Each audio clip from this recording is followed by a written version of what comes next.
So I've had a few people who are learning how to do push-ups recently, and I wanted to share some ideas for you if you really want to do a push-up, but it's just not happening for you on the mat, maybe even on the mat with knees down, things just aren't working. So a couple ideas. Here's a wall push-up. And a wall push-up is really useful. The closer you go to the wall, the easier it gets. And then the further away you go from the wall, you get to add a little more challenge. But before you make that switch from the wall to the mat, you might try bringing things down a little further with a chair or a table.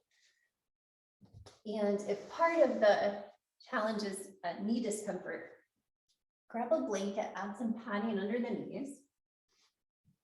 And then using a chair or a table, we can take that same push-up movement, getting a little more challenge here than we did at the wall.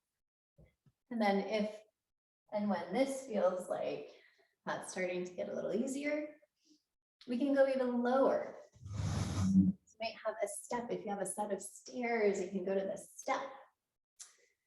And then we can take it to the mat. And from the mat there, we can find our kneeling push-ups. And if you feel like you can't go all the way, maybe you go just as far as you can and push up, even if it's not quite all the way down. Starting with that top part of a push-up still has value. And then over time, that can make things easier. You'll also want to just take a look at how many sets you're doing.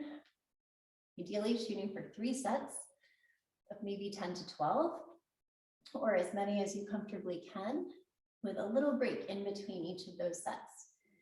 That might be really useful too.